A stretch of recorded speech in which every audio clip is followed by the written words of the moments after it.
اهلا ومرحبا بكم في عدد جديد ديال ماستروك. واش فايت سمعتو بالنجوم النابضه اولا بولسارز بلونغلي؟ وقيلا شفتو شي فيديوهات على صوت النجوم اللي كيشبه الصوت ديال شي مطرقه.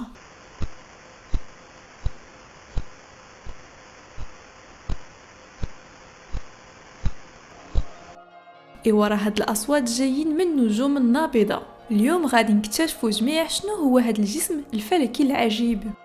بولسار اولا نجم نابض كيتشكل منين واحد النجمه هائله ما كيبقاش عندها الطاقه الكافيه باش تستحمل الكثافه ديالها، كتولي نجمه كثيفه بزاف لدرجه ان البروتونات والالكترونات اللي فيها كيتجمعوا وكيوليو نيوترونات وكيشكلوا نجمه نيوترونيه اللي القطر ديالها صغير، فيه غير شويه ديال الكيلومترات، ولكن كتبقى الكتله ديالها هائله بزاف، اكثر من 100 مره الكتله ديال الشمس ديالنا. اذا راه النجوم النابضه هما من بين الانواع ديال النجوم النيوترونيه كيبعثوا شعاع كهرومغناطيسي، والعجيب في هاد النجوم النابضه هو انه كيدوروا على رؤوسهم وكيبعثوا هاد الشعاع الكهرومغناطيسي في الفضاء بحال شي مناره كتضوي على البحر، وهاد الشعاع الكهرومغناطيسي كيمشي بعيد في الفضاء كيوصل لنا حتى لهنا في الارض.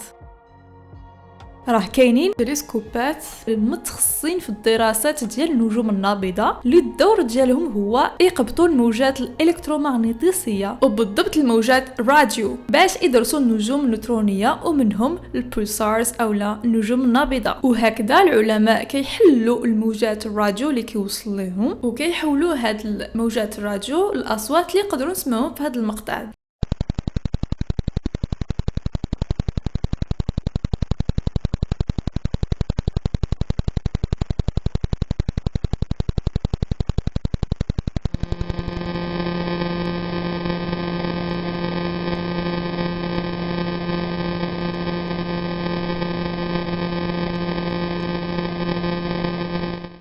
بفضل الدراسات ديال الموجات الراديو اللي كيوصل لنا كنقدروا نشوفوا سرعه الدوران ديال النجم النابض. ايوا دابا تقولوا لي علاش العلماء كيهتموا بزاف بالدراسه ديال هذا النوع د النجوم اللي هما البولسارز اولا النجوم النابضه؟ خاصكم تعرفوا ان هاد النجوم النابضه كيدوروا على رؤوسهم بواحد السرعه كبيره بزاف.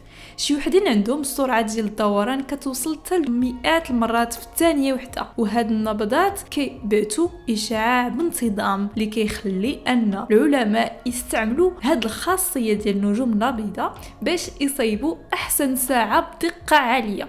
العلماء كيستعملوا السوايع ديال النجوم النابضه حتى باش يلقاو الكواكب اللي خارجين على النظام الشمسي ديالنا. راه اول كوكب خارجي اولا اكسوبلانيت تكتشف 1992 بفضل نجم نابض PSR 1257+12.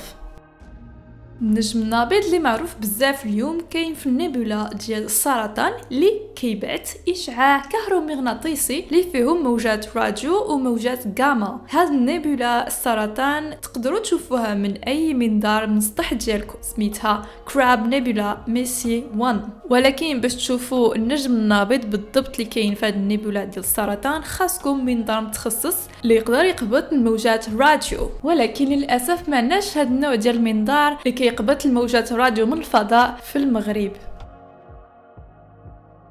هانتوما عارفين الاساس على النجوم النابضه او البولسارز. كنتمنى ان هذا الفيديو عجبتكم، ما تنساوش تلايكوا وتكومونتيو هذا الفيديو وتبارطاجيو على افراد العائله ديالكم وتابوناو في القناه ماستروك او القناه على العلم الفلك بالدارجه المغربيه في يوتيوب. باي باي.